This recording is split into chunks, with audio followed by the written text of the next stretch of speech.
Student, welcome to YouTube study my self Dinesh Yadav. आज की video UP board कक्षा 12 के बच्चों के लिए काफी महत्वपूर्ण होने वाली है।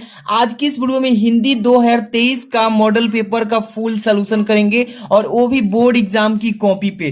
जो बोर्ड एग्जाम की कॉपी मिलती है उस पर आपको कैसे एक एक प्रश्न को करना है बोर्ड एग्जाम में, देख सकते हैं एक एक क्वेश्चन को इसमें सॉल्यूशन कराया जाएगा और बेस्ट तरीके से बताया जाएगा कि आप हिंदी में एकदम 100 में 100 ला सकते हैं, एक भी आपका नंबर नहीं कटने वाला है। तो आज की वीडियो काफी महत्वपूर्ण होने वाली है। तो अगर आप बोर्ड एग्जाम 2023 में अच्छा स्कोर करना चाहते हैं, अच्छा नंबर लाना चाहते हैं, तो तुरंत चैनल को सब्सक्राइब करके बेल आइकन प्रेस कर लीजिए और इस वीडियो को लाइक करके बस शुरू से अंत तक देखते रहना है। आज की इस वीडियो में सबसे पहले एक आपको मोटिवेशन क्यूट हम सुनाते हैं। सबसे पहले, मंजिल उन्हीं को मिलती है जिनके सपनों में जान होती है, पंख से कुछ नहीं होता मेरे दोस्त, हौसलों से उड़ान होती है। तो यहां से देखिए हम आपको हिंदी की सबसे पहले 100 में 100 की तैयारी की बात करेंगे। और जो भी बच्चे बोर्ड एग्जाम में 2023 में अच्छा स्कोर करना चाहते हैं तो इस जो हिंदी का मॉडल पेपर करा रहा हूं इसका फुल सोल्यूशन देख लीजिए। एक एक क्वेश्चन का आप हिंदी में 95 अचीव कर सकते हैं। तो देखिए ये मॉडल पेपर प्रतिदर्श प्रश्न पत्र 2023 कक्षा 12 के बच्चों के लिए सामान्य हिंदी का है, ठीक है। और आपका जो पेपर आता है सेम ऐसा ही पेपर आएगा बोर्ड एग्जाम का। तो आपको यहाँ पे एक एक चीज हम बताएंगे। सबसे पहले आपको जो हिंदी में समय मिलेगा 3 घंटे 15 मिनट, 3 घंटे 15 मिनट का सेम मिलेगा वैसे जैसे पेपर मिलता है। और ये हिंदी का रहेगा पेपर आपका 100 मार्क्स का, यानी कि 100 नंबर का पेपर रहेगा, ठीक है। अब एक एक चीज समझते चलना है तब सॉल्यूशन करेंगे। यहाँ पे देखिए सबसे पहले निर्देश पढ़ेंगे। फर्स्ट नंबर लिखा है कि प्रारंभ के 15 मिनट परीक्षार्थियों को प्रश्न पत्र पढ़ने के लिए निर्धारित किया जाता है, ठीक है। इसके बाद दूसरा है कि इस प्रश्न पत्र में 2 खंड है, दोनों खंडों के सभी प्रश्नों को उत्तर देना अनिवार्य है, ठीक है। तो सबसे पहला नंबर जो आपका खंड है क है, यहां से स्टार्ट होगा इस मॉडल पेपर में और ऐसा ही सेम आपका पेपर आएगा 2023 में। इसको सॉल्यूशन पूरा देख लीजिएगा और वीडियो को लाइक करके अंत तक बस बने रहना है। फर्स्ट नंबर जो क्वेश्चन है आप देख सकते हैं यहाँ पर। पहला क्वेश्चन क्या है इसमें कि वासुदेव शरण अग्रवाल द्वारा लिखित कृति है। यहाँ पे 4 ऑप्शंस दिए रहेंगे ऐसे ही, इसमें से कौन सी लिखित कृति है उनकी, वासुदेव शरण अग्रवाल जी के द्वारा। तो यहाँ पे पुनर्नवा लिखा है, इसके बाद पृथ्वी पुत्र, यहाँ पे आलोक पर्व, यहाँ पे धरती के फूल। तो देखिए वासुदेव शरण अग्रवाल जी के द्वारा पृथ्वी पुत्र कृति को लिखा गया था, यानी कि दूसरा जो ऑप्शन है ये सही हो जाएगा। और इसको कॉपी में कैसे लिखना है अब यहाँ से एक एक चीज हम आपको बताते चलेंगे। कॉपी को बहुत ही आकर्षक और बेहतरीन बनाना है क्योंकि हिंदी में एक भी नंबर नहीं कटना चाहिए। तो इसके लिए आपको क्या करना है, सबसे पहले कॉपी हो गई।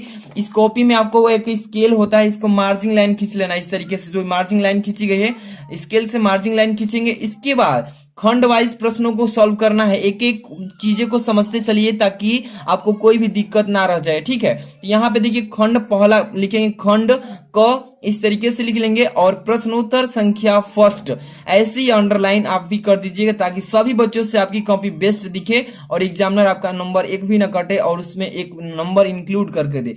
यहाँ पर देखिए प्रश्नोत्तर संख्या फर्स्ट हो गया और यहाँ पे देखिए पहला का क कर रहे हैं तो पहला का क कौन सा ऑप्शन सही था, तीसरा। जैसे कि मान लीजिए कि यहाँ पर कौन सा ऑप्शन सही है, दूसरा नंबर पे, सॉरी दूसरा नंबर पे है, यानी दूसरा नंबर पृथ्वी पुत्र।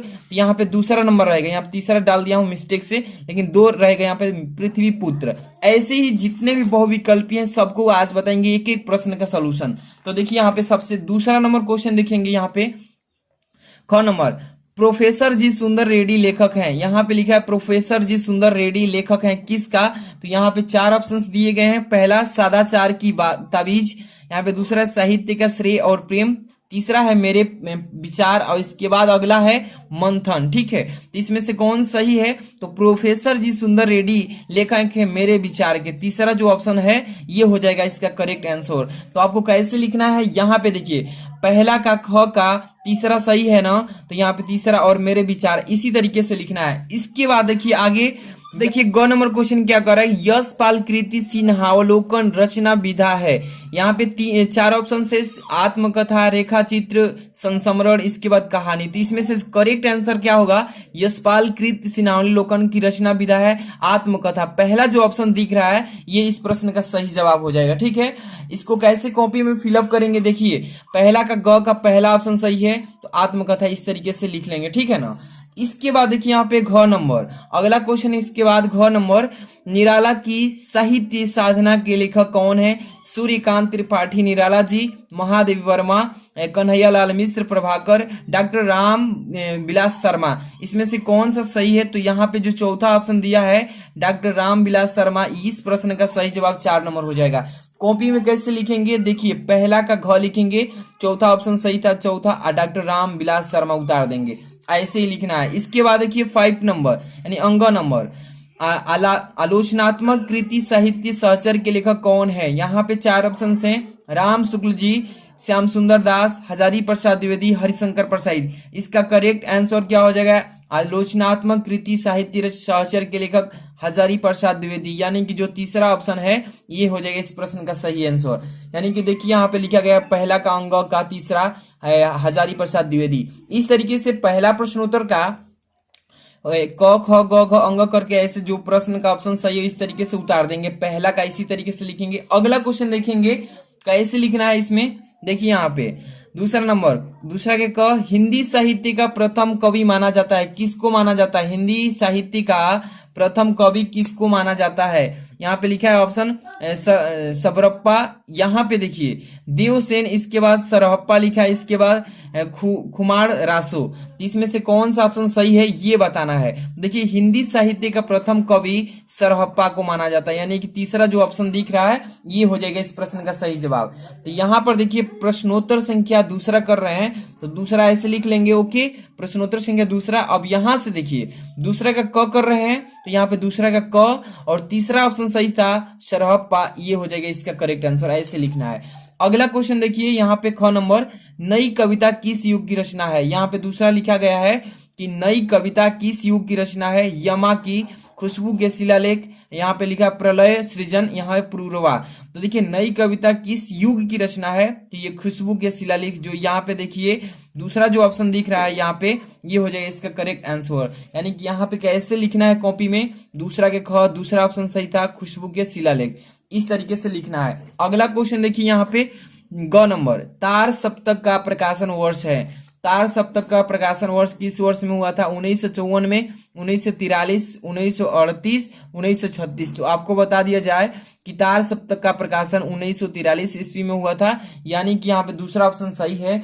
यहाँ पर देखिए दूसरा का ग का कौन सा? तो 1943, ऐसे ही आपको लिखना है, ठीक है। इसके बाद अगला ऑप्शन घ नंबर देखिए, भारतेंदु हरिश्चंद्र द्वारा प्रकाशित पत्रिका कौन सी है? सरस्वती है, कल्पना है, यहाँ पे कवि वचन सुधा है, ज्ञानोदय है। तो देखिए भारतेंदु हरिश्चंद्र जी द्वारा जो आपका प्रकाशित पत्रिका है कवि वचन सुधा, यानी कि तीसरा जो ऑप्शन दिख रहा है ये हो जाएगा इस प्रश्न का सही आंसर।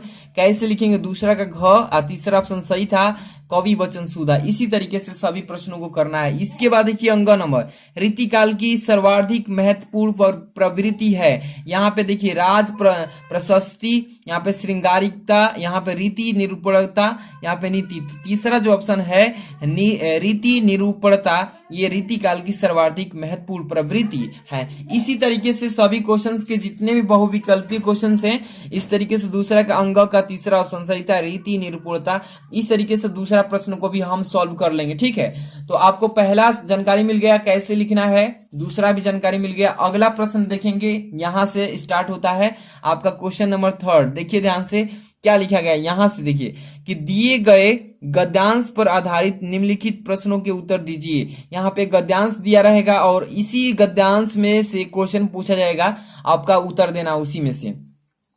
लिखा है कि जन का प्रवाह अनंत होता है। यहां पर समझते चलिए गद्यांश कह रहा है कि जन का प्रवाह अनंत होता है, सहस्त्रों वर्षों से भूमि के साथ राष्ट्रीय जन ने तादात्म्य में प्राप्त किया है। जब तक सूर्य की रश्मियां नित्य प्रातः काल भुवन को अमृत से भर देती है तब तक राष्ट्रीय जन का जीवन भी अमर है। इतिहास के अनेक उतार चढ़ाव पार करने के बाद भी राष्ट्र निवासी जन नई उठती लहरों से आगे बढ़ने के लिए अजर अमर है, सॉरी, ठीक है। जन का संतवाही जीवन नदी के प्रवाह की तरह ही जिसमें कर्म और श्रम के द्वारा उत्थान के अनेक घाटों का निर्माण करना होता है। तो ये ऐसे ही आपका भी गद्यांश आएगा, ठीक है, ऐसा ही आएगा। इसमें 2 गद्यांश दिए रहेंगे, एक अथवा के रूप में भी रहेगा, तो कोई एक गद्यांश को करना होगा जो आपको आता होगा, ठीक है। एक को छोड़ना है, ये नहीं कि दोनों को करना है, ये गलती नहीं करना है, एक को करना है। तो पहला नंबर जो है इसको मैं बता देता हूं कैसे आप गद्यांश लिखेंगे। गद्यांश लिखने में आपको ये देखिए 10 नंबर का ये गद्यांश है, समझ लीजिए कितना इंपॉर्टेंट है।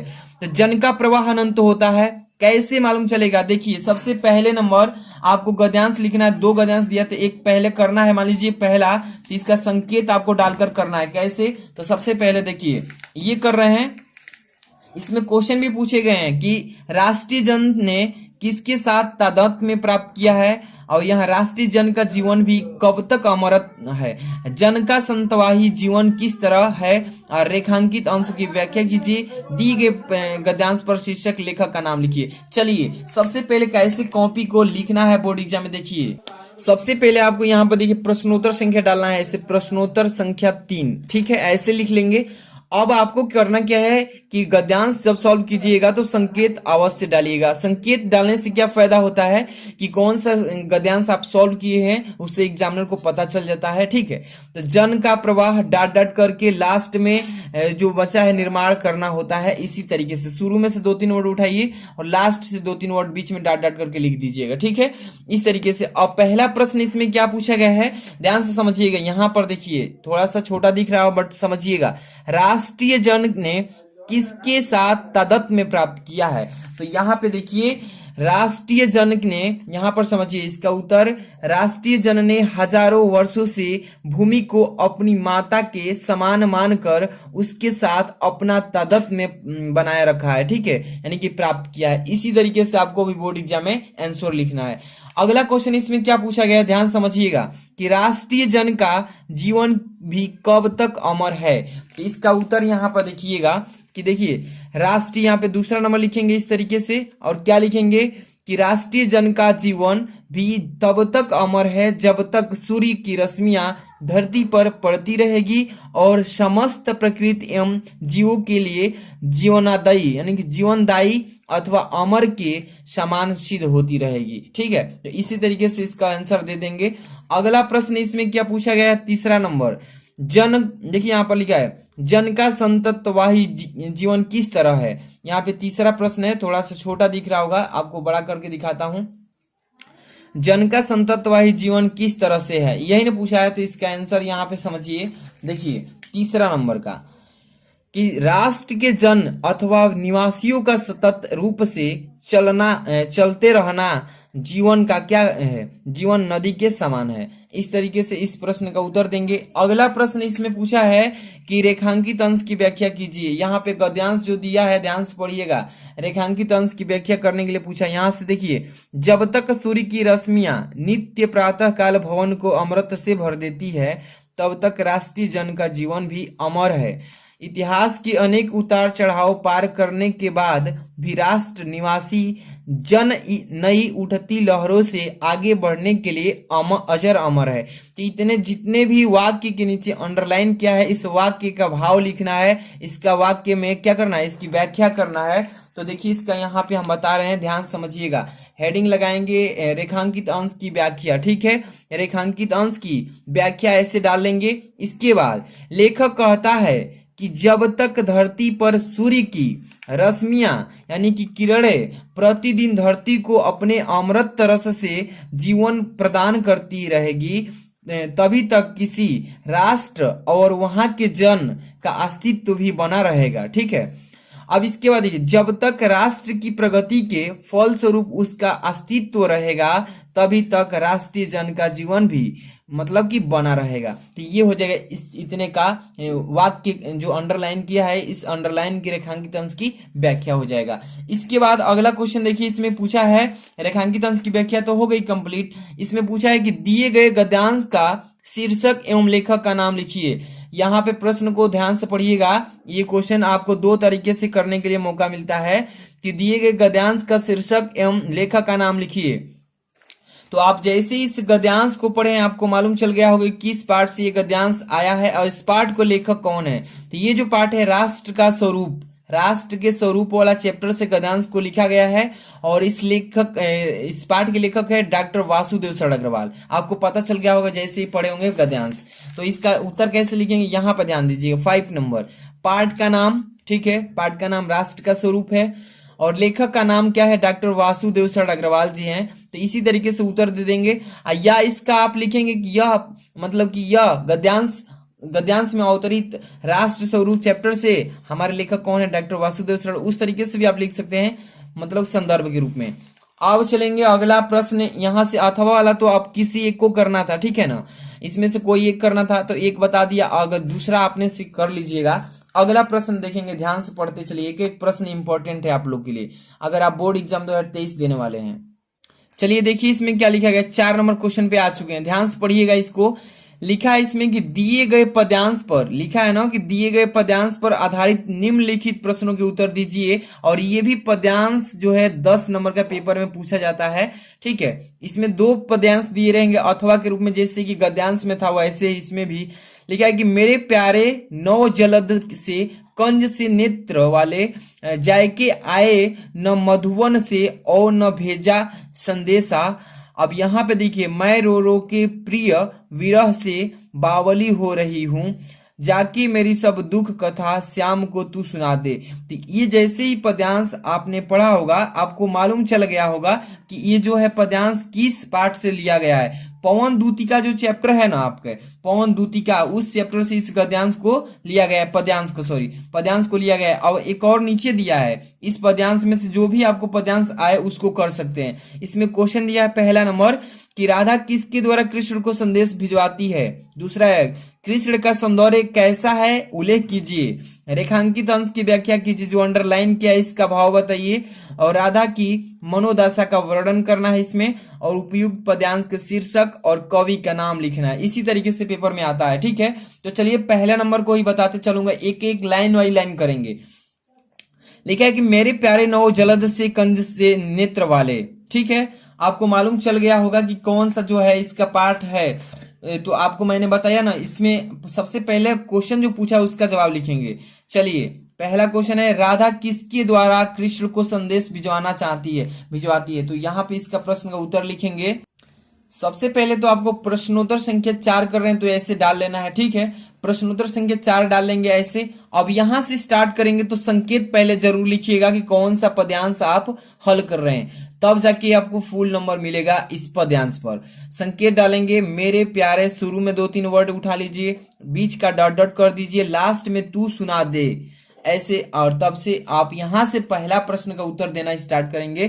पहला क्या पूछा गया था इसमें कि राधा किसके द्वारा कृष्ण को संदेश भिजवाती है। यहाँ पे देखिए, राधा पवन दूतिका द्वारा कृष्ण को संदेश भिजवाती है, ठीक है। इस तरीके से पहला प्रश्न का उत्तर हो जाएगा। अगला प्रश्न इसमें क्या पूछा गया, ध्यान से पढ़िएगा। यहाँ पे देखिए, कृष्ण का सौंदर्य कैसा है, उल्लेख कीजिए। तो इसमें देखिए दूसरा नंबर प्रश्न का उत्तर लिखेंगे यहाँ पे कि कृष्ण आकाश में छाए नवीन मेघों के समान रूप वाले हैं, ठीक है। कैसे बताएंगे कि कृष्ण आकाश में छाए नवीन मेघों के समान रूप वाले हैं, न ही उन्होंने वहां से मेरे लिए कोई संदेश भेजा है। इतने प्रश्न का उत्तर लिख लेंगे। अब इसके बाद अगला प्रश्न, इसमें रेखांकित अंश की व्याख्या पूछा है। रेखांकित अंश की व्याख्या कैसे करेंगे, थोड़ा सा इधर देखिएगा, ध्यान समझिए। यहाँ पे अंडरलाइन किया है कि मेरे प्यारे नौ जलद से कंज से नेत्र वाले, जाके आए न मधुवन से और न भेजा संदेशा। इतने ही लाइन का वाक्य जो नीचे अंडरलाइन किया है, रेखांकित अंश की व्याख्या करना है। चलिए इसका व्याख्या कैसे करेंगे, फर्स्ट नंबर यहाँ पे आप लगाएंगे रेखांकित अंश की व्याख्या। तीसरा नंबर क्वेश्चन में पूछा है इसको, तो ऐसे लिखेंगे रेखांकित अंश की व्याख्या, ठीक है। यहाँ पे क्या लिखेंगे कि राधिका पवन दूतिका से अपनी विरह व्यथा का वर्णन करते हुए कहती है। ध्यान समझिएगा कि राधिका पवन दूतिका से अपनी विरह व्यथा का वर्णन करते हुए कहती है कि नए मेघों जैसी शोभा से युक्त और कमल के समान नेत्र वाले मेरे प्रिय श्री कृष्ण मथुरा चले गए हैं, ठीक है। कहाँ चले गए हैं, मथुरा, और अभी तक वापस नहीं आए हैं, न ही उन्होंने वहां से मेरे लिए कोई संदेश भेजा है, ठीक है। इतना हो जाएगा इस रेखांकित अंश की व्याख्या।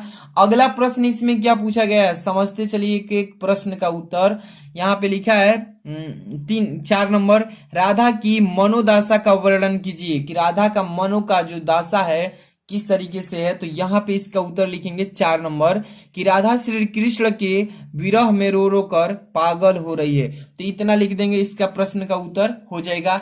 आगे प्रश्न इसमें क्या पूछा है कि 5 नंबर रेखांकित अंश की व्याख्या हो गया, राधा का मनु, ये 4 नंबर भी हो गया। 5 नंबर उपयुक्त पद्यांश का शीर्षक और कवि का नाम यही बताना है, ठीक है। तो यहाँ पर देखिए कॉपी में इसका कैसे लिखेंगे, 5 नंबर का शीर्षक का पहले नाम लिखेंगे, यानी कि पवन दूतिका पाठ से ये पद्यांश लिखा गया है। और इस पद्यांश को किसने लिखा है, कवि का नाम अयोध्या सिंह उपाध्याय हरिऔध। ऐसे ही आपको भी बोर्ड एग्जाम में लिखना है, ठीक है। अच्छे से लिखेंगे, फुल डिटेल, साफ सुथरा, क्लीन, एक भी नंबर नहीं कटने वाला है। इसके बाद अगला क्वेश्चन में चलेंगे, ध्यान समझिए एक एक प्रश्न को, इसमें फुल हम इसका सोल्यूशन कराएंगे। यहाँ पर देखिए 2 दिया था, तो दोनों में से कोई एक करना था पद्यांश में से, तो एक एक कराते चल रहा हूं, दूसरा आपने सॉल्व कीजिएगा प्रैक्टिस के लिए। अगला क्वेश्चन 5 नंबर, ध्यान समझिएगा, जूम कर रहा हूं ताकि आपको अच्छा से दिखे, साफ बड़ा। 5 नंबर क नंबर लिखा है कि निम्नलिखित में से किसी एक लेखक का साहित्यिक परिचय देते हुए उनकी कृतियों का उल्लेख कीजिए, और जबकि आपको लिखना है 80 शब्दों के अंदर, ठीक है। और ये 5 नंबर का प्रश्न है, ध्यान समझिएगा। यहाँ पे दिया है लेखक का, यहाँ पे पहला डॉक्टर कन्हैयालाल मिश्र प्रभाकर जी, दूसरा है डॉक्टर हजारी प्रसाद द्विवेदी, और तीसरा है हरिशंकर प्रसाद जी, ठीक है। तो किसी एक को जो आपको जीवन परिचय याद है लेखक में से, तो कोई एक लिख सकते हैं। चलिए इसमें से मैं आपको हरिशंकर प्रसाद जी का वीडियो बना चुका हूं। आज की इस वीडियो में डॉक्टर हजारी प्रसाद द्विवेदी जी पर आपको जीवन परिचय बताता हूं इस वीडियो में, ठीक है। चलिए ध्यान से देखते रहिएगा। यहाँ पे देखिए सबसे पहले प्रश्नोत्तर संख्या 5 का क कर रहे हैं, ठीक है, क्योंकि 5 का क और 5 का ख 2 क्वेश्चन हैं। 5 का क ऐसे डालेंगे, दूसरा नंबर ऑप्शन पर है कौन, तो डॉक्टर हजारी प्रसाद द्विवेदी, ऐसे डालेंगे सबसे टॉप में उनका, जिनके बारे में जीवन परिचय लिख रहे हैं, इस तरीके से लिख लेंगे। इसके बाद देखिए ध्यान से, यहाँ पे हेडिंग लगेंगे जीवन परिचय।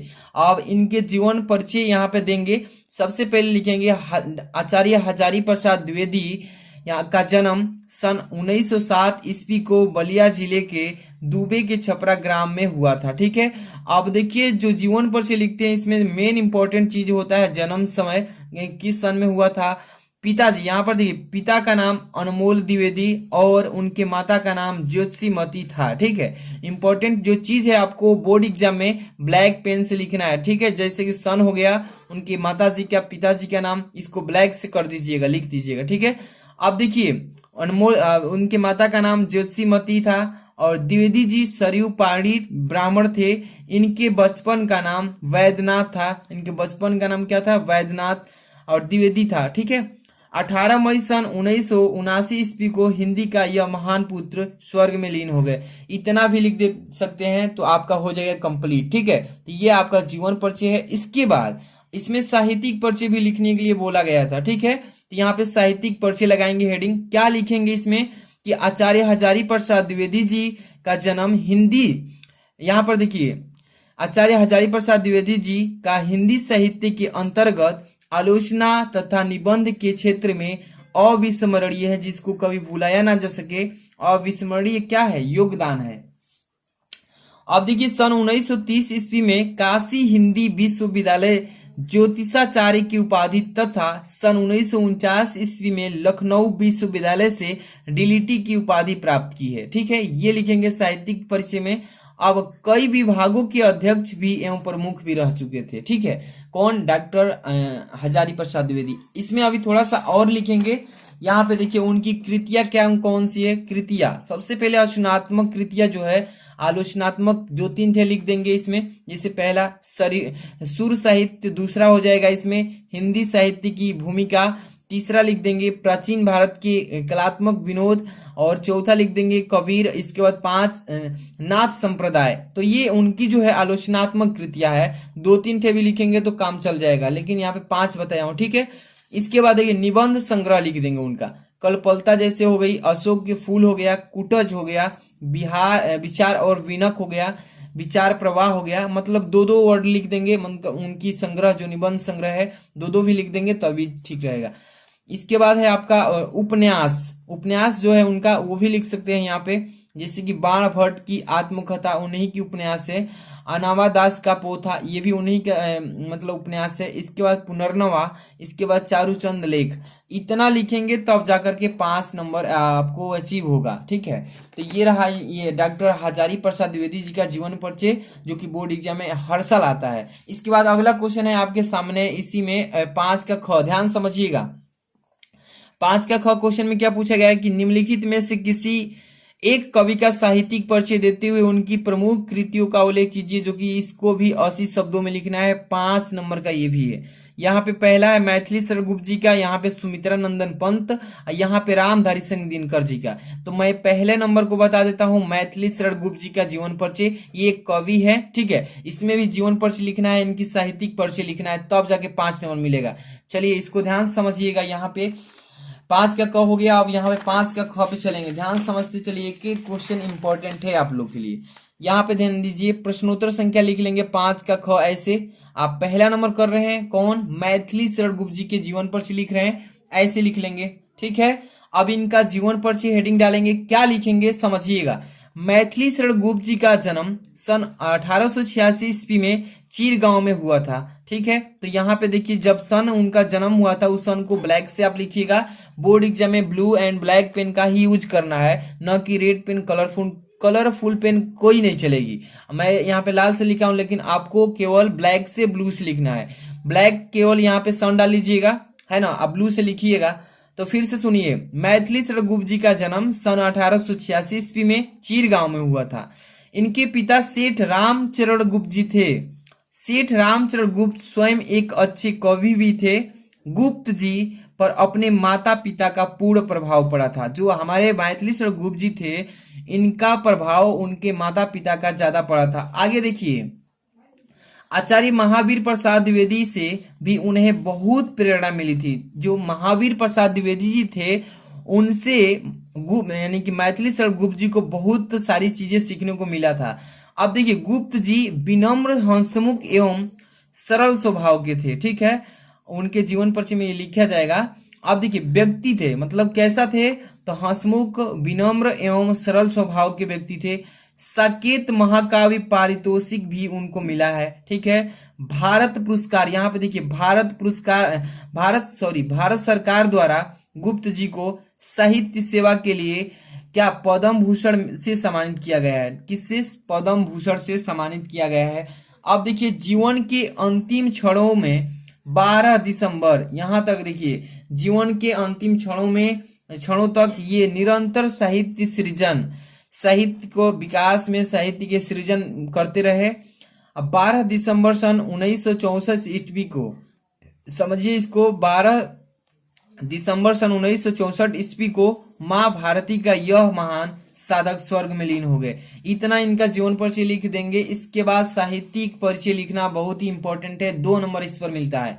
साहित्यिक सेवाएं देखिए, गुप्त जी का झुकाव गीत काव्य की ओर था। किसकी तरफ, गीत काव्य की तरफ था। और राष्ट्र प्रेम इनकी कविता का प्रमुख स्वर रहा है। ठीक है, इनके काव्य में भारतीय संस्कृति का प्रेरणा चित्रण हुआ है। ठीक है ना, इतना लिखेंगे। इसके बाद यहाँ पे थोड़ा सा आगे और लिखेंगे, इसमें इन्हें साकेत महाकाव्य पर हिंदी साहित्य सम्मेलन प्रयाग से मंगला प्रसाद पारितोषिक भी मिला है। ठीक है, तो ये हो जाएगा इनकी साहित्यिक परिचय।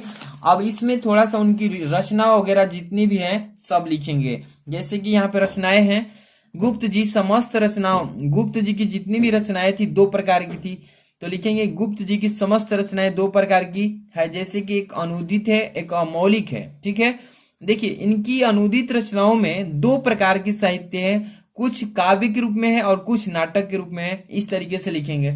अब यहाँ पे थोड़ा संकेत है, इनका संकेत क्या है देखिए, यह उत्कृष्ट महाकाव्य है जो श्री रामचरितमानस के बाद राम काव्य का प्रमुख स्तंभ है। ठीक है, इस तरीके से इनका संकेत लिख देंगे। इसके बाद भारत भारती लिखेंगे, उनका ही है। इसमें भारत की दिव्य संस्कृति और गौरव का गान किया है उन्होंने। ठीक है, भारत भारती में। इसके बाद साहित्य में स्थान उनका कहाँ कितना मिला है देखिए, साहित्य में स्थान लिखेंगे हेडिंग बनाकर कि राष्ट्रीय कवि मैथिली शरण गुप्त जी आधुनिक हिंदी के सर्वाधिक लोकप्रिय कवि रहे हैं। खड़ी बोली को काव्य के सांचे ढालकर परिष्कृत करने का जो असाधारण कौशल इन्होंने दिखाया है वह अविस्मरणीय है, जिसको कभी भुलाया नहीं जा सकता है। तो इतना लिख देंगे। मैथिली शरण गुप्त जी का जीवन परिचय जितने भी डेप्थ में लिखेंगे एक भी नंबर नहीं कटेगा, ठीक है। तो ये हो गया। इसके बाद अगला प्रश्न पे चलेंगे। अगला क्वेश्चन क्या है, ध्यान समझिएगा। 5 नंबर कंप्लीट हुआ, अब 6 नंबर पे चलेंगे, ध्यान समझिएगा। 6 नंबर यहाँ पे ध्यान से देखिए, पंच लाइट अथवा बहादुर कहानी का सारांश लिखिए। अगर वीडियो आपको मतलब कि फ्रेश नहीं दिख रहा है, क्लीन, तो 3 डॉट से रेजुलेशन बढ़ा लीजिए वीडियो का 3 कॉर्नर से, और अच्छे से देख पाइएगा। देखिए, पंच लाइट अथवा बहादुर कहानी का सारांश लिखने के लिए बोला है, तो किसी एक पर आपको बोर्ड एग्जाम में ऐसे ही पूछता है, या अथवा में भी दे देगा ध्रुव यात्रा अथवा लाठी कहानी के उद्देश्य पर प्रकाश डालने के लिए 80 शब्दों में, ठीक है। तो आपको जो भी आएगा वो लिख सकते हैं। तो आज की इस वीडियो में पंच लाइट कहानी का सारांश बता रहा हूं, ठीक है। तो चलिए ध्यान समझिएगा। यहाँ पे अगला क्वेश्चन, प्रश्नोत्तर से क्या ऐसे डालेंगे, प्रश्नोत्तर संख्या 6, ठीक है। 6 नंबर कर रहे हैं तो 6 डालेंगे ऐसे। अब पंच लाइट के बारे में लिख रहे हैं तो पंच लाइट का यहाँ पे हेडिंग लगा लेंगे। यहाँ पे क्या लिखेंगे पंच लाइट के बारे में, ध्यान समझते चलिए। पंच लाइट रेणु जी, यहाँ पे देखिए, पंच लाइट रेणु जी की आंचलिक कहानी है। कैसी है, आंचलिक कहानी है। अब कहानी में बिहार के एक पिछड़े गांव के परिवेश का सुंदर चित्रण प्रस्तुत किया गया है, ठीक है। बिहार के पिछड़े गांव के परिवेश का सुंदर चित्रण किया गया है, इसके बारे में बताया गया है। अब देखिए, महता टोली में, ध्यान समझिए, एक टोला है जहां का नाम क्या है, महता टोली में अशिक्षित लोग हैं। वहां के लोग पढ़े लिखे नहीं हैं, अशिक्षित हैं। उन्होंने, यहां पर देखिए, उन्होंने रामनवमी के मेले से पेट्रोमैक्स खरीदा। क्या खरीदा, पेट्रोमैक्स, जिसे वे पंच लाइट कहते हैं, जिसे वे क्या कहते हैं, पंच लाइट कहते हैं।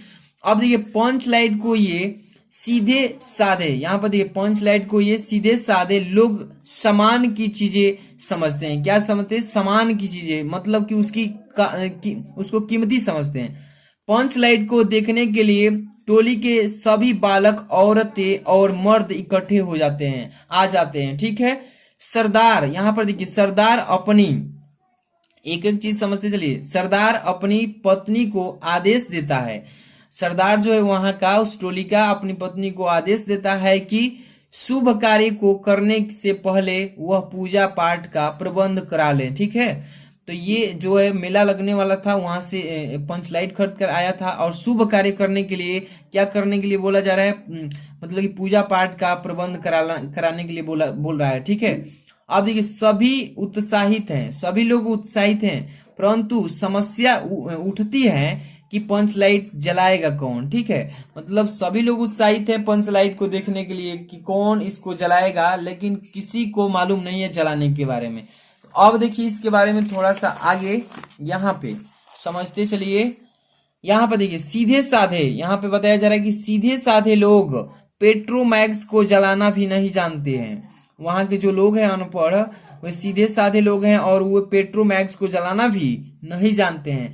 इस टोली में गोधन नामक का, देखिए, गोधन नामक का एक युवक है, एक बालक है जो युवक है। गांव की मुनरी, देखिए यहाँ पे लिखा है, गांव की मुनरी नामक एक युवती से प्रेम करता है, ठीक है। वो क्या करता है, गांव की एक मुनरी नामक युवती से प्रेम करता है। अब देखिए, मुनरी की एक माँ ने, ध्यान समझिएगा, मुनरी की माँ ने पंचों से, पंच जो थे वहां के लोग जुटे थे, पंचों से गोधन की शिकायत करती है थी कि वह उसके घर के सामने से गाना गाकर निकलता है। जो वहां का एक युवक था, जिस युवक का नाम था गोधन, वो उसके घर के सामने से गाना गाकर निकलता था, तो वो अपने पंचों से शिकायत करती है। अब देखिए, इस कारण पंचों ने उसे जाति से निकाल रखा है। इसी कारण से पंच जो थे उसको अपने जाति से निकाल रखा है। अब देखिए, मुनरी पता है, देखिए यहाँ पर लिखा है, मुनरी को पता है कि गोधन जो लड़का है, गोधन पंच लाइट जला सकता है, ठीक है। वह चतुराई से पंचों तक यह बात मतलब बता देती है, चतुराई करके और पंचों तक यह बात बता देती है कि जो गोधन नाम का लड़का है वो पंचलाइट को जला सकता है। अब देखिए पंच गोधन, यहाँ पे देखिए पंच गोधन को दोबारा जाति में शामिल कर लेता है। मतलब वहां के जो पंच थे, जब मालूम चलता है कि गोधन इस पंचलाइट को जला सकता है तो वहां के पंच क्या करते हैं, गोधन को फिर से दोबारा अपने जाति में शामिल कर लेते हैं। और मुनरी की माँ गुलरी, देखिए मुनरी की जो माँ थी गुलरी काकी प्रसन्न होकर गोधन को शाम के भोजन के लिए निमंत्रण कर देती है। और पंच भी अधिक उत्साहित होकर गोधन को यह कह देते हैं कि तुम्हारा 7 खून माफ। यहाँ पे क्या कह देते हैं कि तुम्हारा 7 खून माफ, खूब गाओ सलीम का गाना। ठीक है, ये पंच कह देते हैं। अब पंच लाइट की रोशनी में लोग भजन कीर्तन करते हैं, जो कि गोधन के द्वारा पंच लाइट को जलाया गया था। अब देखिए कहानी का कथानक सजीव है। जो कहानी का कथानक है ये कैसा है, सजीव है। इस कहानी में मतलब आंचलिक जीवन का सजीव झांकी प्रस्तुत की गई है। तो ऐसे ही आपको लिखना होगा बोर्ड एग्जाम में। कहानी का उद्देश्य पर प्रकाश डालने के लिए आया है, तो जो कि हम अभी इस वीडियो में बताए हैं आपको बहादुर पंचलाइट पर। अब ऐसे ही बहादुर पर लिखना होगा तो बहादुर पर भी लिख सकते हैं, जिस पर आपको याद होगा लिख सकते हैं। ठीक है, ऐसे ही आपको 5 नंबर का ये क्वेश्चन है। अगला क्वेश्चन देखेंगे, अब इसके बाद ध्यान समझिएगा। 7 नंबर क्वेश्चन, स्वपठित खंड काव्य के आधार पर किसी एक खंड के एक प्रश्न का उत्तर दीजिए। और ये भी 80 नंबर शब्दों में लिखना है। 5 नंबर का ये भी पेपर में आता है। ये जो प्रश्न आप 7 नंबर पढ़ रहे हैं, ये प्रश्न हर एक जिला में अलग अलग का प्रश्न आता है। तो आप किस जिले से हैं आप जरूर कमेंट कीजिए, उसके हिसाब से मैं आपको बता दूंगा कि आपके लिए ये इंपॉर्टेंट है। ठीक है, तो आप लोग जल्दी से जल्दी कमेंट कीजिए और वीडियो को लाइक नहीं किए तो लाइक कर दीजिए। और इस मॉडल पेपर का जो सोल्यूशन करा रहा हूं, इसका पीडीएफ भी मैं देने के लिए आपको प्रोवाइड करने वाला हूं। तो आपको वीडियो के डिस्क्रिप्शन में आपको टेलीग्राम का लिंक मिलेगा, वहां पे जुड़े रहना होगा, उसी में सेंड करेंगे। ठीक है, तो आप जल्दी से जल्दी 7 नंबर क्वेश्चन के लिए कमेंट कीजिए कि किस जिले से हैं, और ज्यादा से ज्यादा शेयर भी करना है बच्चों में। अब चलेंगे अगला, आपका खंड स्टार्ट होता है ख। क वाला तो पूरा कर लिए, अब खंड ख से स्टार्ट होगा क्वेश्चंस, और किस तरीके से क्वेश्चन आएंगे इसमें देख लीजिएगा। इसका भी फुल सोल्यूशन मिलेगा आज।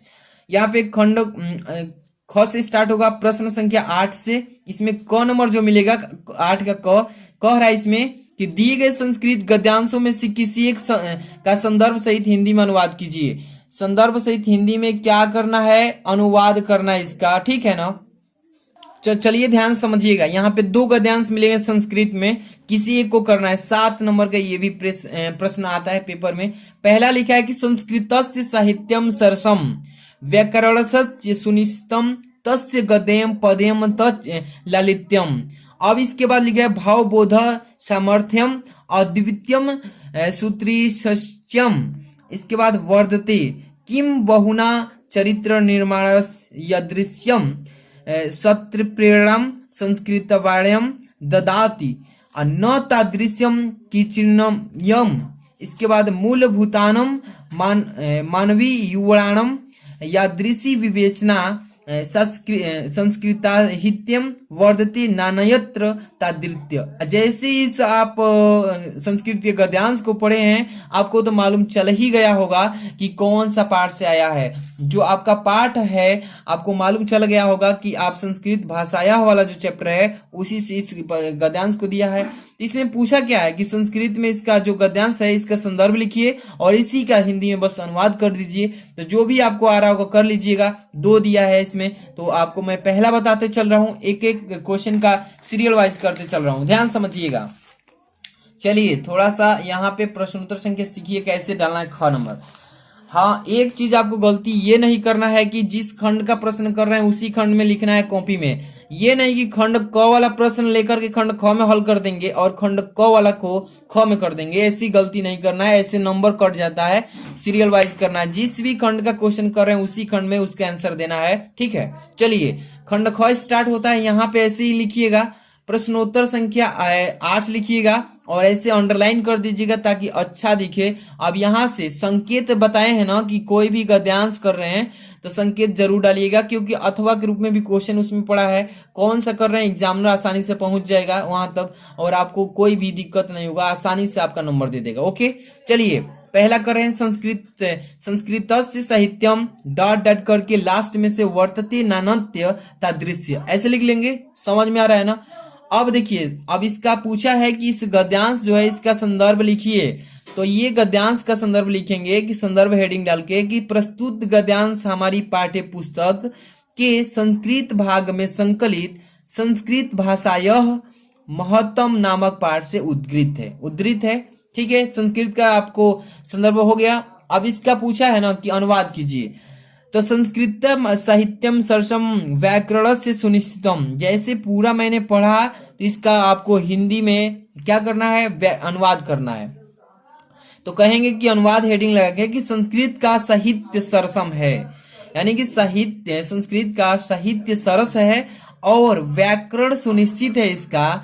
उसकी गद और पद में लालित्य का मतलब होता है सौंदर्य, भाव का बोध की क्षमता और अद्वितीय कर्म धूर्ता, यानी कि कर्म धूर्ता अधिक क्या चरित्र निर्माण की जैसी उत्तम प्रेरणा संस्कृत साहित्य देता है, वैसी का मतलब प्रेरणा के रूप में अन्य कोई नहीं, यानी कि अन्य कोई नहीं दे सकता। मूलभूत मानवीय गुणों का जैसा विवेचना संस्कृत साहित्य से मिला है वैसा अन्य कहीं नहीं है। तो मैंने जितना भी मैंने ये बताया अनुवाद इसी का है। ठीक है, इस पूरे संस्कृत का गद्यांश का अनुवाद यहाँ पे मैंने बता दिया है। आप इसको पढ़िए, इस गद्यांश का अनुवाद यहाँ समझ लीजिए। ओके, आपको कोई एक ही करना था तो एक छोड़ दिया हूं, अथवा वाला आप अपने से कर लीजिएगा। इसके बाद अगला क्वेश्चन देखेंगे, ध्यान से देखिए, ध्यान से। 8 नंबर का क कर लिए ना, 8 नंबर का ख नीचे दिख रहा है ना, क्या लिखा है कि दिए गए श्लोक में से किसी एक का संदर्भ हिंदी में अनुवाद कीजिए। श्लोक आता है, 2 लाइन का रहेगा श्लोक संस्कृत में, उस श्लोक का हिंदी में क्या लिखना है, संदर्भ लिखना है। संदर्भ के बाद उसका अनुवाद करना है। देखिए लिखा है, क्या लिखा है कि व्यतीस जति पदार्थनांतर करोड़ोपति हेतुआ। ठीक है, और इसके बाद इधर एक लाइन और है, इसमें लिखा है यहाँ पे, न खलु बहिरूपाधीन प्रीयतः शर्ष्यन्ते विकसहति ही पत्याणयोदय पुनंकिरम। अब यहाँ पे देखिए, द्रवती च हिमरास्य वंदते चंद्रकांता। जैसे ही आप इस श्लोक को पढ़े हैं आपको मालूम चल गया कि क्या लिखना है, इसका संदर्भ लिखना है। इसके बाद क्या लिखना है, इसका आपको हिंदी में अनुवाद करना है, यही ना। तो आपको मैं बताता हूं यहाँ पे कैसे इसको सॉल्व करना है, ध्यान समझिएगा। चलिए ध्यान समझिए, प्रश्नोत्तर संख्या 8 का ख कर रहे हैं, है ना। 8 का ख करेंगे, ऐसे अंडरलाइन कर लीजिएगा। संकेत अवश्य डालिएगा कि कौन सा आपने श्लोक को संस्कृत का ये श्लोक को किया है। ठीक है, यानी कि व्यतीस जति पदार्थनांतर डाट डाट करके चंद्रकांत ऐसे लास्ट वाला डालेंगे। ओके, समझ में आ रहा है ना। अब देखिए, इस श्लोक का संदर्भ क्या लिखेंगे कि यह श्लोक हमारी पाठ्य पुस्तक के संस्कृत भाग में संकलित सुभाषित रत्नानी नामक पाठ से अवतरित है। और एक चीज मैं आपको बता दूं, बाय द वे, आप कॉपी बोर्ड एग्जाम की कॉपी में मिस्टेक कर जाते हैं तो आपको भाड़ भूड़ नहीं करना है। इसका मतलब इस तरीके से नहीं काटना है। एक गलती यहाँ पे देखिए, जैसे कि मेरे से हुई है, यहाँ पे इसको एक बीच से रेखा एक लाइन चला देंगे, हो गया कटिंग। ऐसे ही आपको भी करना है। अगर ज्यादा भाड़ भूड़ करेंगे तो नंबर पक्का कटेगा। तो साफ क्लीन लिखना है। इसके बाद इस जो आप श्लोक मैंने बताया इसका यहाँ पे अनुवाद भी बताया है। ठीक है, अनुवाद में क्या लिखेंगे, एक बार तो पढ़ेंगे तभी तो समझ आएगा इसका अनुवाद। चलिए ध्यान से पढ़िए, क्या लिखा है यहाँ पे नीचे देखिए, नीचे व्यतीस जाति पदार्थ नांतर कौपंती हेतु है ना, न खलु बहिरूपाधीन प्रियतयः शन्त्यन्ते विकसति ही पद्यान्योदयन्ये पुंडरीकम द्रवती त हिमरश्मा बंदुते चंद्रकांत। ऐसे जैसे कि मैंने पढ़ा आपको इसका हिंदी में अनुवाद करना है। अनुवाद लिखें, कोई आंतरिक कारण ही पदार्थों को यानी कि आपस में मिला सकता है, मिलाता है। ठीक है। प्रीति, प्रीति मतलब होता है प्रेम, प्रीति मतलब प्रेम निश्चय ही बाह्य कारणों पर आश्रित नहीं होती। जैसे कि सूर्य के उदित होने पर ही कमल खिलता है, जैसे सूर्य निकलता है वैसे ही कमल खिलता है, और चंद्रमा के निकलने पर ही चंद्रकांतमणि द्रवित होती है। इस तरीके से आपको इसका अनुवाद कर देना है। ठीक है ना। आगे प्रश्न करेंगे, चलिए ध्यान समझिएगा। आप लोगों के लिए इतना मेहनत किया जा रहा है, तो आप एक छोटी सी काम करेंगे, इस वीडियो को बच्चों में, अपने दोस्तों में, हर एक जगह जहां भी आपके व्हाट्सएप वगैरह शेयर करने का माध्यम है वहां शेयर कर दीजिए, ताकि उनको भी थोड़ा जानकारी मिले कि कैसा पेपर आता है, कैसे लिखा जाता है। ठीक है। वीडियो को लाइक शेयर कर दीजिएगा। अब देखिए यहाँ पे एक और अथवा में दिया है क्वेश्चन, जो भी आपको आए ना वो कर लीजिएगा। ठीक है। यहाँ पे क्वेश्चन नंबर 9 स्टार्ट होता है। यहाँ पे देखिए लिखा है कि निम्नलिखित मुहावरों और लोकोक्तियों में से किसी एक का अर्थ लिखकर वाक्य में प्रयोग कीजिए, जो कि 2 नंबर का पेपर में आता है। एक एक क्वेश्चन है 2 नंबर का, एक एक 2 नंबर का। निम्नलिखित मुहावरों को लोकोक्तियों में से किसी एक का अर्थ लिखना है। ओके। लिखा है कि हाथ कंगन को आरसी किया, इसका वाक्य में भी प्रयोग करना है। इसका अर्थ लिखने के बाद आंखों का तारा होना, अति प्रिय होना, पानी पानी होना, इसके बाद सावन हरे न भादो सूखे। तो किसी एक का जो आपको आता होगा उसी का आंसर देना है। चलिए पहला, हाथ कंगन को आरसी किया। यहाँ पे सबसे पहले नंबर आपको प्रश्नोत्तर संख्या डालने के लिए बता रहा हूं, कैसे डालिएगा। यहाँ पे प्रश्नोत्तर संख्या 9 डालेंगे। ठीक है। अब यहाँ पे प्रश्न संख्या 9 का 2 करना है ना, यहाँ पे पहला करना है। पहला, हाथ कंगन को आरसी किया, तो वही हेडिंगवा डाल देंगे यहाँ पे, और इसका अर्थ लिखेंगे कि प्रत्यक्ष को प्रमाण की क्या आवश्यकता। ठीक है। अब वाक्य में प्रयोग भी करने के लिए बोला है इसी चीज को, तो कार चलाकर अच्छे चालक का प्रमाण दे दो, क्योंकि हाथ कंगन को आरसी किया। इसी तरीके से पेपर में लिखना है। थोड़ा ये ओड है, लेकिन जो आपको आसान लगे ना वही कीजिएगा। ठीक है। लेकिन मैं यहाँ पे इसको भी बता दिया हूं। अगला यहाँ पे देखिए, अगला क्वेश्चन ध्यान से, क्वेश्चन नंबर 10 में चलेंगे, ध्यान समझिएगा। इसमें से एक करना था तो एक कर लिए। यहाँ पे देखिए कह रहा है इसमें कि निम्नलिखित शब्दों के संधि विच्छेद के सही विकल्प चयन कीजिए। संधि विच्छेद के सही विकल्प चयन करना है। 3 प्रश्न आएगा इसी तरीके से, 3 नंबर का रहेगा संधि विच्छेद। यहाँ पे लिखा है कि निम्नलिखित शब्दों के संधि विच्छेद चयन कीजिए। पहला है वधूत्सव। वधूत्सव का संधि विच्छेद क्या होगा? वधु धन उत्सव, यहाँ त्वस, वधुत्त धन स्व, यहाँ पे वधु धन उत्सव, यहाँ पे वधो धन उत्सव। तो इसमें से कौन सा ऑप्शन सही है? तीसरा जो दिख रहा है ना, वधु धन उत्सव, ये हो जाएगा इसका आंसर, है ना। इसके बाद दूसरा है स्वागतम का संधि विच्छेद बताइए। तो स्वागतम का क्या होता है? सुधन आगतम। देखिए बी नंबर जो ऑप्शन है ये हो जाएगा इसका करेक्ट आंसर। कॉपी में भी लिखकर बताएंगे, अभी थोड़ा इसका आंसर जांच कर लिया जाए। तीसरा है नायक का संधि विच्छेद क्या होगा? तो यहाँ पे ना धन नौ धन नय धन अक, यहाँ पे दिखा डी नंबर जो लिखा है नय धन अक, ये सही हो जाएगा। कॉपी में देखिए कैसे फिलअप करेंगे। प्रश्नोत्तर संख्या 10 का क, यहाँ पर देखिए प्रश्नोत्तर संख्या 10 का क लिखे हैं, हेडिंग सबसे ऊपर। प्रश्नोत्तर संख्या 10 का क यहाँ पे अंडरलाइन कर लीजिएगा। यहाँ पे देखिए 10 का क का पहला कर रहे हैं तो सी नंबर ऑप्शन सही था, यानी कि वधु धन उत्सव। एक एक चीज इसमें ध्यान रखिएगा, अ की मात्रा जरूर लगाइएगा, अगर छूट जाता है तो यहाँ पे गलती हो जाएगा। देखिए इसके बाद क के बाद दूसरा इसमें पूछा है, दूसरा क्या था? स्वागतम का, तो यहाँ पे दूसरा ऑप्शन बी नंबर सही था, सुधन आगतम। यहाँ पे तीसरा पूछा है नायक का संधि विच्छेद, तो नाय धन अक। इसी तरीके से आप पूरा अच्छे से लिखिएगा। इसके बाद अगला क्वेश्चन चलेंगे 11 नंबर का ख पे, ध्यान समझिए क्या लिखा है इसमें कि निम्नलिखित शब्दों की विभक्ति और वचन के अनुसार सही चयन कीजिए। ठीक है। विभक्ति और वचन बताना इसमें। पहला है इसमें सरिताम। सरिताम में विभक्ति और वचन कौन सा छिपा हुआ है? तो देखिए सरिताम जो है ना, ये षष्ठी विभक्ति और एक बहुवचन है। इसमें सरिताम में षष्ठी विभक्ति होता है और बहुवचन, ये बी नंबर जो ऑप्शन है सही है। ठीक है ना। इसके बाद थोड़ा कॉपी में देख लीजिए कैसे लिखेंगे। प्रश्नोत्तर संख्या 10 का ख ऐसे लिखेंगे, ठीक है ना। अब ख नंबर का पहला कर रहे हैं तो बी नंबर जो सही था, षष्ठी विभक्ति। कौन सा विभक्ति है? षष्ठी विभक्ति है और बहुवचन है। ठीक है, इस तरीके से लिखेंगे। अगला प्रश्न इसमें है सर्वसीनम सर्वसीमनम में विभक्ति वचन बताइए। तो इसमें हो जाएगा सर्वसीमनम में सप्तमी विभक्ति। कौन सा? सप्तमी विभक्ति रहेगा और एक वचन रहेगा। तो इसको कैसे लिखेंगे? देखिए, ख का दूसरा नंबर कर रहे हैं, सी नंबर ऑप्शन सही है ना, तो सप्तमी विभक्ति एक वचन, इस तरीके से सही हो जाएगा। कंप्लीट हो गया आपका 10 नंबर का क्वेश्चन। अब 11 नंबर क्वेश्चन पे आ चुके हैं, ध्यान समझिएगा। निम्नलिखित शब्द युग्मों का सही उत्तर चयन करना है इसमें से। ठीक है, ध्यान समझिएगा। कह क्या रहा है इसमें प्रश्न, थोड़ा सा जूम करता हूं। हाँ, लिखा है कि अविराम अभिराम, अविराम और अभिराम का सही शब्द चयन करना है कि क्या होगा।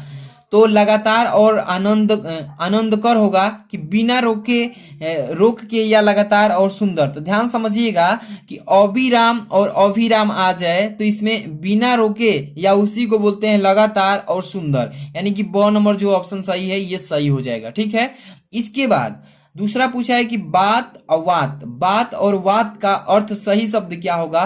तो वर्ता और हवा, रोग और दवा, वायु और विकार, विचार और शिकार। तो देखिए, वात और वात का मतलब सही शब्द होगा वायु और विकार, या लिख सकते हैं वायु और बातचीत। ठीक है, इसको कैसे लिखेंगे? यहाँ पे देखिए, प्रश्नोत्तर संख्या 11 का क कर रहे हैं ना, तो 11 का क लिखेंगे।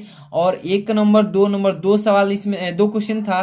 पहला नंबर का बी सही था। यहाँ पे देखिए बी सही है ना, बिना रोके के या लगातार सुंदर, वही बिना रोक के या लगातार सुंदर। ठीक है, दूसरा क्या है? यहाँ पे दूसरा सही था आपका वायु और विकार। तो यहाँ पे वायु और विकार, विकार का मतलब होता है बातचीत। ठीक है, इस तरीके से हो जाएगा कंप्लीट 11 का क। अब ख पे चलेंगे, ध्यान समझिएगा। 11 का ख लिखा कि निम्नलिखित शब्दों में से किसी एक शब्द के दो अर्थ लिखिए, यानी कि पर्यायवाची शब्द कहते हैं इसी को। जैसे कि वर लिखा है, यहाँ पे द्विज लिखा है, यहाँ पे राग लिखा है। 3 दिया है लेकिन किसी एक को दो दो पर्यायवाची बताना है। जैसे पहला वर लिखा है, वर का क्या होता है? दूल्हा कह सकते हैं या सुंदर कह सकते हैं। ठीक है, तो यहाँ पे देखिए कर देता हूं पहला प्रश्नोत्तर संख्या 11 का ख, वर का बता रहे हैं। ख का पहला वर लिख लेंगे, इसका पर्यायवाची एक दूल्हा लिख देंगे, एक सुंदर लिख देंगे। दो दो बताना है एक ही चीज का। कंप्लीट हो गया। इसके बाद 11 का ख कंप्लीट। 11 के ग पे चलेंगे। यहाँ पे देखिए, निम्नलिखित वाक्यांशों के लिए एक शब्द का चयन कीजिए और उत्तर लिखिए। जैसे कि पहला है कि जो ईश्वर में विश्वास करता है, जो ईश्वर में क्या करता है? विश्वास करता है, उसको क्या कह सकते हैं? नास्तिक की स्मरणीय की विश्वसनीय की आस्तिक। जो ईश्वर में विश्वास करता हो उसको विश्वसनीय बोलेंगे। ठीक है, सी नंबर। यहाँ पे दूसरा है कि जानने की इच्छा रखने वाला को क्या कहते हैं? ज्ञानी कहते हैं, कि जिज्ञासा बोलते हैं, कि जिज्ञासु बोलते हैं, कि जानकार बोलते हैं। तो जिसको किसी भी चीज की जानने की इच्छा अगर होती है उसको बोला जाता है जिज्ञासु।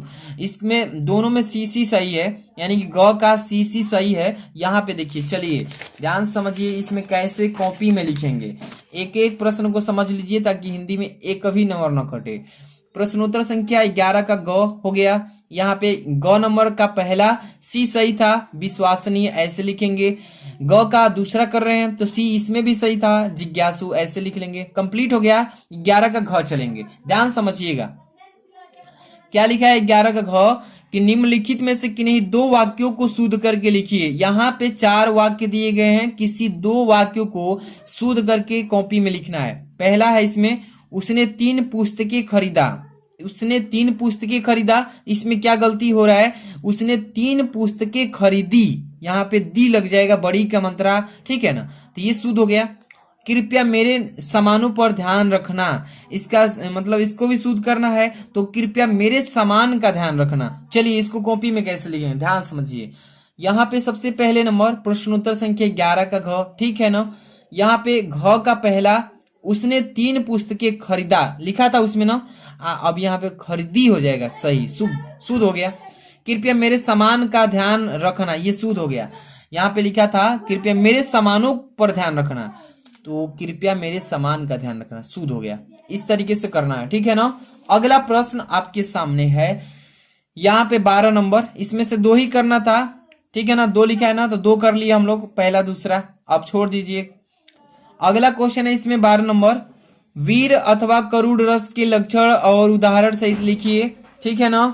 तो यहाँ पे आपको वीर रस का मैं बता देता हूँ, करुड़ रस आप अपने से याद कर लीजिएगा। पेपर में कैसे लिखा जाएगा ध्यान समझिएगा, ध्यान से देखिए, थोड़ा सा कम किया जाए। लिखा है प्रश्नोत्तर संख्या 12, प्रश्नोत्तर संख्या 12 का क, एक आएगा ख, एक आएगा ग। तो देखिए मैं ये जो प्रश्नोत्तर संख्या 12 बता रहा हूँ ये 100% फिक्स है, 100% फिक्स है कि पेपर में यही आएगा।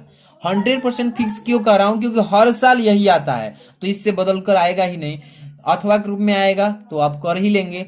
तो देखिए प्रश्नोत्तर संख्या 12 का क, वीर रस का बता रहे हैं। सबसे पहले यहाँ पे इसका डेफिनेशन लिखेंगे, परिभाषा, इसके बाद उदाहरण भी लिखेंगे, तब जाकर के आपको 2 नंबर मिलेगा। वीर रस देखिए इसमें युद्ध, पहले ध्यान समझिएगा, वीर रस में क्या क्या आएगा, युद्ध, धर्म, दया, दान, 4 चीज है इसमें, युद्ध, धर्म, दया, दान। अतः इन चारों को लक्ष्य कर जब उत्साह का भाव जागृत और पुष्ट होता है तब वीर रस उत्पन्न होता है। ठीक है ना। उत्साह नामक अस्थाई भाव, विभव, अनुभव और संचारी भाव से वीर रस की दशा को प्राप्त होता है, जिसे वीर रस कहते हैं। ठीक है, इतना ही लिखना है इसमें। और इसके बाद आपको कितना नंबर, 1 नंबर मिल गया। अब 1 नंबर इस पर मिलेगा जब उदाहरण लिखेंगे। ठीक है, उदाहरण भी लिखेंगे इस तरीके से कि साज चतुरंग सैन अंगमय उमंगधारी सरजा शिवाजी जंग जिनत चलत है, भूषण भनत नाद बिहद नगारन के, नदी नद मद गैबरन के रलत है। 4 लाइन का उदाहरण लिखेंगे तब जाके 1 नंबर इस पर, 1 नंबर परिभाषा पर, 2 नंबर आपको वीर रस पर मिलेगा। ठीक है, तो इस तरीके से करना है। अगला क्वेश्चन ध्यान समझिए, यमक अथवा श्लेष्म अलंकार का लक्षण सहित उदाहरण दीजिए। ये क्वेश्चन पूछा गया, थोड़ा सा जूमिंग कर दूं ताकि आपको दिख जाए। यमक अथवा श्लेष्म अलंकार, उदाहरण सहित परिभाषा लिखिए। चलिए ध्यान समझिएगा, आपको एक एक क्वेश्चन बताया जा रहा है इस वीडियो में पूरा मॉडल पेपर का, तो आप वही लोग के लिए काफी हेल्पफुल रहेगा बोर्ड एग्जाम में सीधे सीधे। ठीक है ना। प्रश्नोत्तर संख्या 12 का ख कर रहे हैं ना। अब इसमें यमक का बताएंगे परिभाषा, उदाहरण भी बताएंगे, ऐसे शॉर्टकट में लिखिएगा आप भी। यमक का परिभाषा, जब एक ही शब्द को दो से, मतलब जब एक ही शब्द को शब्द 2 से अधिक बार आता हो, या कह सकते हैं कि जब एक ही शब्द 2 या 2 से अधिक बार आता हो जिसका अर्थ विभिन्न प्रकार से प्रयुक्त होता हो, तो वहां पर यमक अलंकार आता है, उत्पन्न होता है। ठीक है, अब यहाँ पे उदाहरण लिखेंगे। काली घटा का घमंड घटा, जैसे कि देखेंगे आकाश में बादल जो काला घटा लेकर आती है तो गरजती है लेकिन बरसती नहीं है। ठीक है, काली घटा का घमंड घटा, नभ मंडल का तारक वृंद खिले। ठीक है, इस तरीके से एग्जाम्पल दे देंगे। ठीक है ना। अब चलिए क्वेश्चन नंबर आपका है अगला, यहाँ पे चौपाई अथवा सोरठा छंद के लक्षण लिखिएगा। ध्यान समझिए, चौपाई का लिखिए, सोरठा का लिखिए। तो मैं चौपाई का बताऊंगा, साथ में एक एग्जाम्पल भी बताऊंगा। चलिए ध्यान से देखिएगा, आपको प्रश्नोत्तर संख्या 12 का ग कर रहे हैं ना, क ख ग, तीसरा नंबर पे आ चुके हैं। सबसे पहले आपको हेडिंग बनाएंगे चौपाई, चौपाई लगा लेंगे, लिखेंगे कि चौपाई सममात्रिक छंद है। ध्यान समझिएगा कि चौपाई सममात्रिक छंद है। इसमें 4 चरण होते हैं और प्रत्येक चरण में 16 मात्राएं होती है। अंत में जगन, जगन बोलते हैं इसको, 1 2 1, अथवा लगन, लगन बोलते हैं, 2 2 1 का प्रयोग नहीं होता है। कैसे होता है यहाँ पे इसी तरीके से चौपाई लिख लेंगे।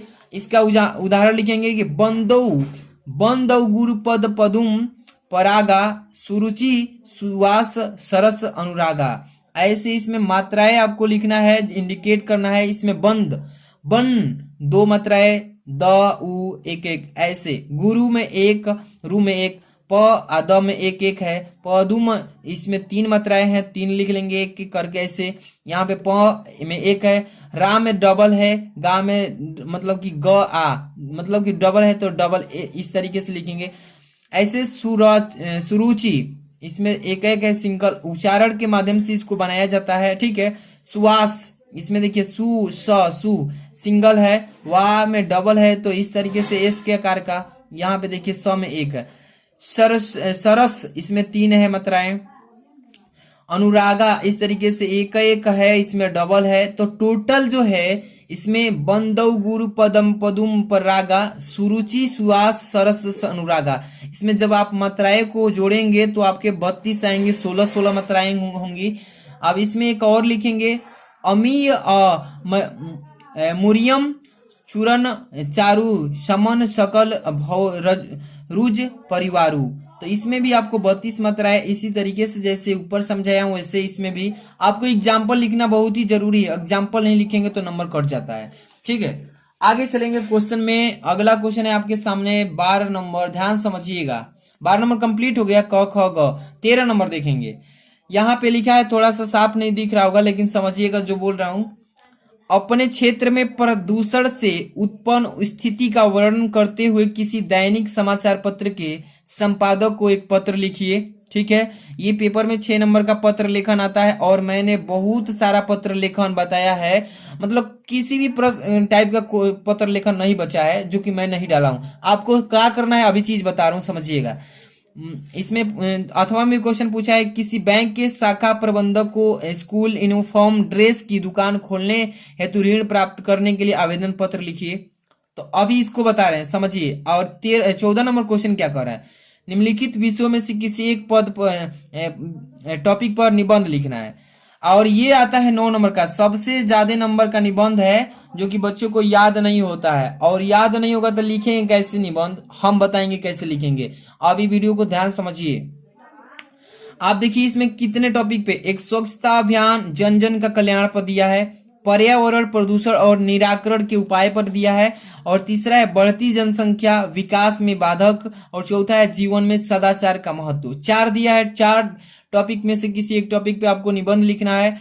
जिस भी बच्चे को मतलब निबंध लिखने में कठिनाई होती है कैसे लिखे जाए, तो इसमें एक आइडिया तरीका बताया गया है कि अगर आपको थोड़ा सा हिंट दे दिया जाए तो आप वहां से निबंध बना करके भी लिख सकते हैं, अगर याद नहीं होता है तब। इसके लिए मैं बहुत सारी वीडियोस बनाया है, वीडियो के डिस्क्रिप्शन में जाएंगे तो देख सकते हैं। यहाँ पर एक स्क्रीनशॉट मार के बता रहा हूँ, यहाँ पे बहुत सारे बच्चे देखे हैं बिना याद किए हुए निबंध कैसे लिख सकते हैं, और बहुत हेल्प मिला उन लोग को। वीडियो के डिस्क्रिप्शन में पहले पत्र लेखन देख लीजिएगा, बहुत सारा पत्र लेखन का वीडियो मिलेगा डिस्क्रिप्शन में, और आपको यहाँ पे निबंध पर लेखन कैसे करना है, निबंध कैसे लिखना है, इस पर भी वीडियो मिल जाएगी। तो आज की इस वीडियो को जितने भी बच्चे देखे हैं कमेंट करके बताइएगा। ऐसे ही इंग्लिश का, फिजिक्स का और केमिस्ट्री का सारे मॉडल पेपर्स का हम फुल आपको मतलब सॉल्यूशन के साथ ऐसे वीडियो लाएंगे। वीडियो को लाइक कर दीजिए मोटिवेशन के लिए, चैनल पर नए तो सब्सक्राइब कर लीजिएगा। ऑल सब्जेक्ट की ऐसी solution full model paper, all chapter important question आपको पीडीएफ भी टेलीग्राम पे मिलता ही रहेगा। मिलते हैं नेक्स्ट वीडियो में। Thanks for watching.